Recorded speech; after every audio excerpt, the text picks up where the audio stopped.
The 3 stages of progression. This is an idea that I kind of came up with over the years when I was writing my first book, The Life Food Peak Performance System. And it's a theme.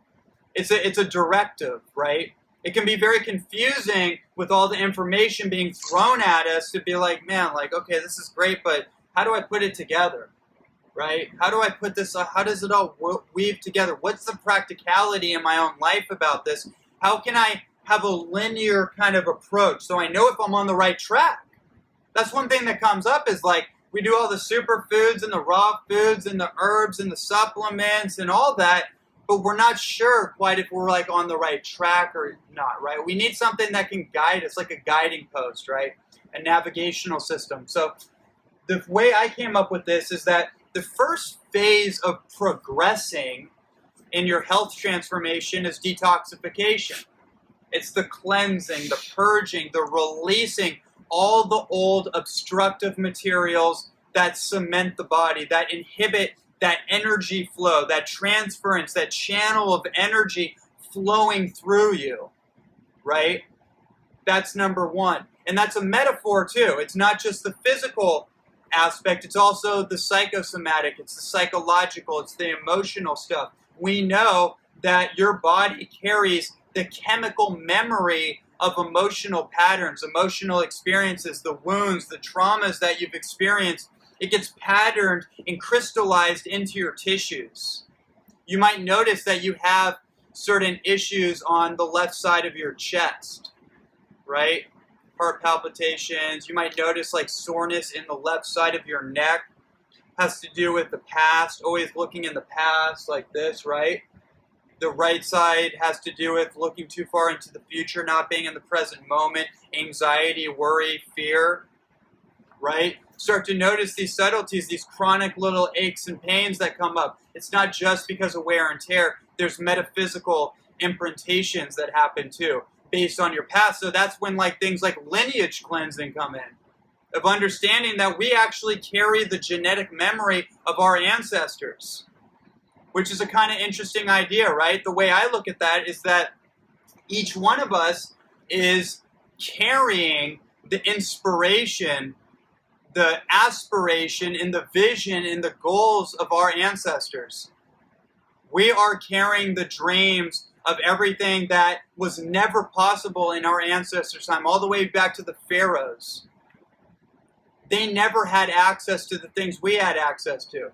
All the amazing food options that we have access to just like that, no matter where you live.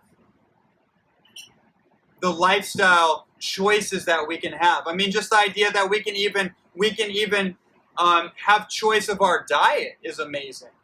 People are like, oh, well, you know, there's no evidence of a vegan culture that's ever like, really survived very long in history. It's like, well, that's true, and for pretty obvious reasons. Right? The food availability was far different. Survival was a much higher factor than philosophy a lot of times, right? But now we have the ability to actually choose our lifestyle based on our ethical proclivity and our philosophy.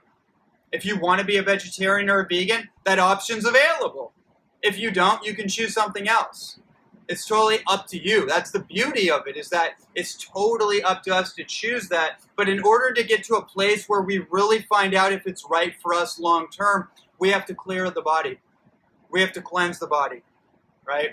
Purge and get rid of all the acid products in the body. And I want to say this too, as we talk about it, a lot of times as we get deeper and deeper into the detox conversation, we start to focus on all the environmental obstructions. We think it's like, oh, it's heavy metals. Oh, it's estrogen toxicity. It's plastic. It's phthalates. It's PCBs from plastic water bottles. Pesticides, which are all hormone disruptors. Like, oh, it's all that stuff, right? Actually, what turns out to be the big burden on the body is metabolic toxicity. The waste products of metabolism that don't get purged out of the body. Your body works on a few modes of operation. One of them is elimination. When you take stuff in, there's a few things that happen with food. There's about 3 things that food is used for in the body. One is energy. When you put in food, your body is going to metabolize that food and take whatever it can out of it and convert it into an energy source. That's number one. You eat for energy. Number two, you eat for construction. And this is typically protein, by the way. Protein is not an energy source.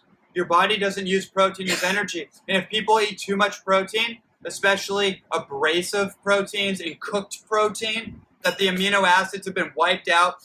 And if you study Max Planck Institute, in the 1950s, they did a study that showed when you cook a piece of steak, 50% of the amino acids are wiped away immediately. They're no longer viable. So what happens to that? It gets stored in the body. The body's like, I don't know what to do with it. There's no enzymes to code to that protein to actually tell the body where it goes. It's like, I don't know, just put it over here. This dude's like, just put it over here, just store it in the closet, you know. What do we do as humans? What is one of the behaviors? Pack rats. Just storing stuff. We can't let go of things. As above, so below. The outer world is a reflection of the inner world. This is deep stuff, guys. But I'm like, when I look at the whole situation, I'm like, yep. That's why I say your diet will revolutionize your life. A person's personality is largely a reflection of their diet. That was Terrence McKenna. He had some pretty good ideas.